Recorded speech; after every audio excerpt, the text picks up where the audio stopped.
We're gonna do some quick Swiss chard, like a green, like a turnip green, collard green, a beet green. This is just a quick way to cook it, and it's gonna taste good, and you can do it on like a night where you need to get it together real fast.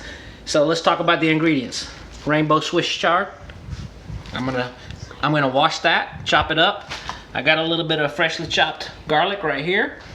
I like to use a little red pepper flake to heat up in the oil, and most people start their cooking or sauteing with olive oil or butter or some kind of oil, but we buy the good bacon. It's like a hickory smoked bacon, so I try to get double duty out of the money I pay for that good bacon, and I save up the grease and I store it in a mason jar and put it in the refrigerator. So when we start cooking, I'm gonna start with like a little teaspoon or maybe tablespoon of the bacon grease for the flavor. All right, let me get this Swiss chard cleaned up and chopped up, and we'll be right back to show you how to cook it up quick. Let's get started with the getting ready to cook it. I got my pan on high. I'm gonna get that bacon fat out of here I was telling you about, the bacon grease. Now hey, if this isn't your thing, you can do some vegetable oil, some butter, your olive oil that you like. That's fine. But the thing about this is gonna have that smoky pork taste that most people like in their greens down south. Put that back in the refrigerator.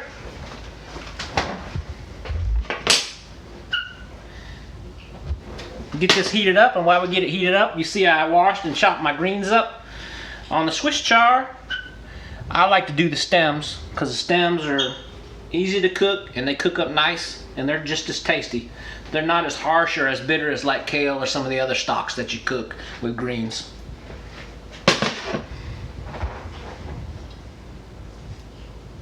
Okay, my bacon grease is getting good and smoky a little bit. We're gonna add in a little red pepper flake.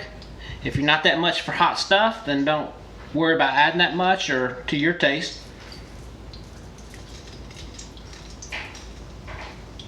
I like to kick it up a little bit.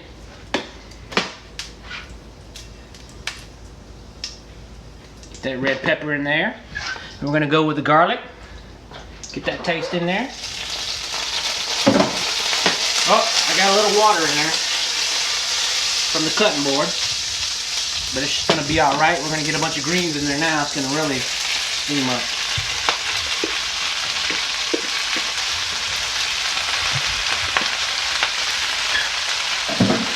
Now we got that in there.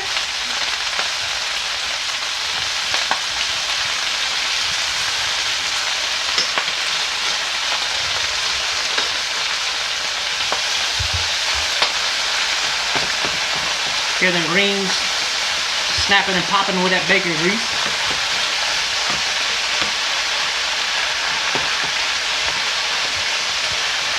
We're gonna go in for a pinch or two of salt.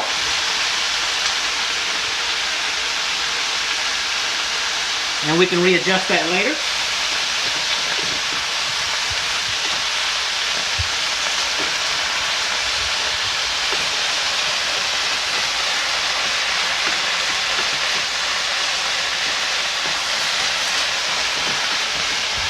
And you see it's cooking down real quick.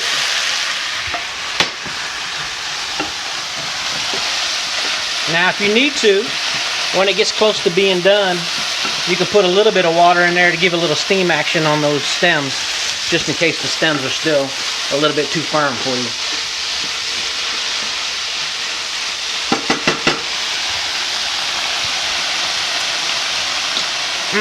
Got good flavor.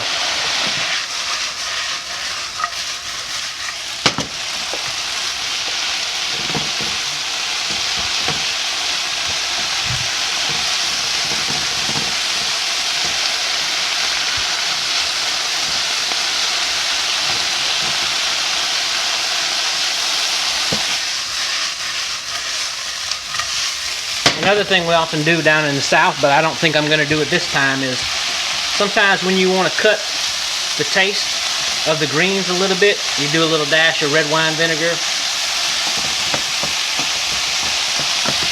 But I'm not going to do that tonight. We're going to just keep the greens nice and spicy and pork tasty. Alright, let's try one of these. stock's still a little bit tough. We'll get just a little bit of water in there, steaming on down.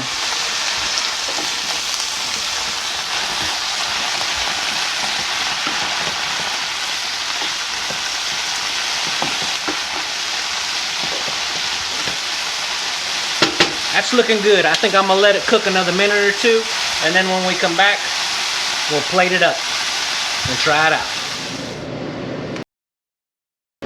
Got the greens done, and we have our mac and cheese that you saw in another video. We have Conecuh sausage. That's pretty original to Alabama. Conecuh sausage, real nice, smoked, spicy. My wife cooked it on the grill. Delicious. And here we go. That nice Swiss chard. That's looking good. Well, here we go. Let me try this little spoon right here, Titus. Let's see what we got. That's got a really good taste. A little heavy-handed on the red pepper, but it's delicious.